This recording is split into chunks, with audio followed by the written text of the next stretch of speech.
Hello, welcome to my channel. My name is Dennis and this is The Intellectual Reads. Today I would love to do a review of a book I recently picked up.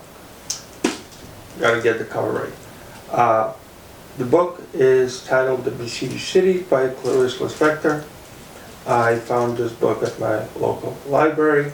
I picked it up after seeing it also at the bookstore that I frequent, and they had it in the international section as one of the better books to be reviewed this year, or to be published, translated. So, The Besieged City by Clarice Lispector. It was translated by Johnny Lorenz and edited with an introduction by Benjamin Moser. First, I would like to mention the introduction, which I thought was rather odd because even though it did give background on Clarice Lispector, it also mentioned that this book was probably one of her worst ones. She had written 2 books beforehand, and then when she went with her diplomat husband to Switzerland during the Second World War, where they had gotten safety, she spent her time writing this one. This one was received rather badly. All the critics killed it. Not only did she have a hard time publishing this book, apparently after it, a lot of publishers didn't want to take her on either. So I thought that was just interesting, because when you give an introduction to a book, you usually rather praise it. But here, I understood going in that this was considered one of her worser texts. Another thing that I thought was interesting was there was a quote from her that this is a really dense text, and I found it to be.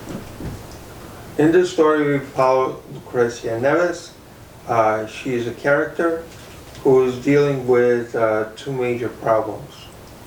The first problem is that she lives in a village that has kind of undergone change and is now turned into a city, hence the title The Besieged City. And this city is undergoing more changes, and so the environment is constantly changing. So on the one hand, she's trying to deal with the city in her own way, not wanting to let go of the past, because she feels like if it's a new city and with all the different changes, the past is unrecognizable in more ways than one. Not only are buildings of a city going down, but also, you know, the kind of infrastructure past that is depleting, but also the kind of past of what your expectations are of life. If you grew up around fancy dresses and, you know, elegant balls, and were expecting a life of that sort, now you're stuck in a place with mechanical people who dress very mechanically, almost losing their soul in the masses. They all kind of look the same. So undergoing that change, a change of expectations, as well as trying to, you know, find the self of belonging in a home that is gone as your city changes. The storyline is basically of this woman trying to come to terms with things, trying to enforce her will on others, and it's just a big exploration of a person's mind, the way a person thinks. It's definitely a novel where you're stuck in the head of our protagonist, Lucrecia Neves. It's such a fascinating way, the way we get kind of involved in her mind and transformed inside of it, as well as a fantastic view of just, you know, land undergoing change under industrialism and the effects of all the things that happen.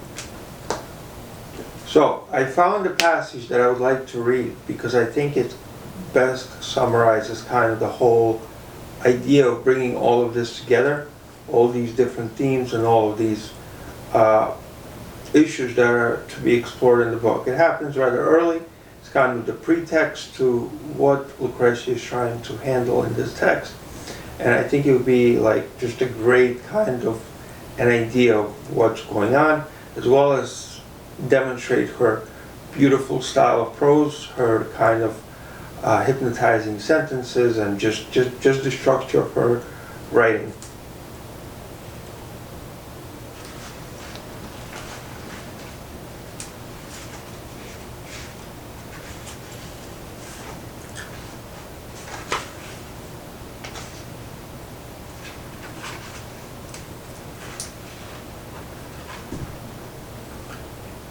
The girl and the horse represented the two races of builders that had initiated the tradition of the future metropolis.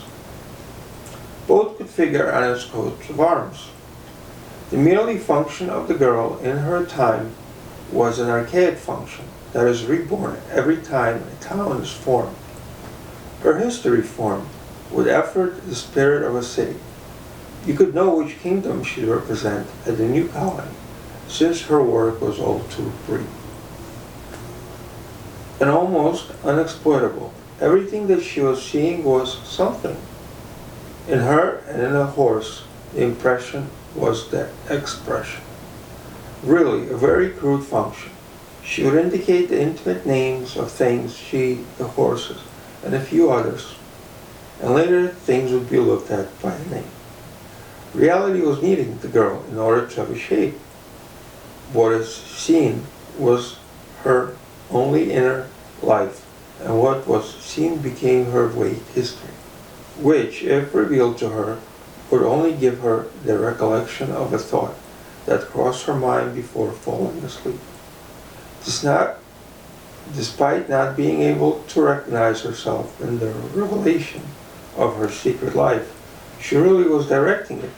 She was aware of it indirectly, as the plant would be touched if its root were wounded. It was in her small, irreplaceable destiny to pass through the greatness of spirit as if through a danger, and then decline in the wealth of an age of gold and darkness, and then disappear from view. That's what happened to Sal Giraldo. I just find beautiful how sad this passage ends up being, and what a sense of combining everything together. So you have the idea of the animal, which is the horse, a strong animal that builds the city. You have the idea of the woman that kind of designs the city, and then the idea of the powerful man in all his glory with his strength, kind of domineering over everything and pushing the two essential parts out once the city starts to, gain steam and becomes a working and functioning environment. I guess the way I would summarize her and kind of equate her to other authors that I've read before would be the idea of like her story plotline is really very similar to D.H. Lawrence. D.H. Lawrence has this ability to always create strong women characters who are flawed at times, but also, have strengths. And I find that Lucrezia Neves is in that stream of thought. Her writing is very dense, complicated, but interesting, that holds your imagination always in its grips. And I would compare her writing style very closely to that of Proust's. Then the third author that this gave me ideas of would be Albert Camus. He's also very kind of deep into the mind with a lot of, philosophy in his stories. And major themes he tackles is the idea of losing your home and not being able to return to it, because he came from Algeria, so he never really felt at home in France. And when he went back, Algeria had undergone too many changes for it to feel like a home to him. Therefore, he never kind of had a sense of belonging in this world. And I feel like a lot of his books deal with that. Very similar themes explored here. So I would definitely recommend Clarice Lispector. that you pick her up and give her a try, because I would say that she's the author I feel most blessed to have discovered this year in my reading. And I will be featuring a lot more of her texts on this channel, I feel like. And I'm looking forward to reading her whole bibliography.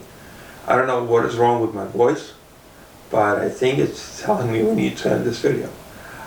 So have a great day, night, and I look forward to seeing you guys back here. So if you can subscribe, or if you can like the video, all of these things I appreciate and help me produce more content. Thank you, and have a blessed day.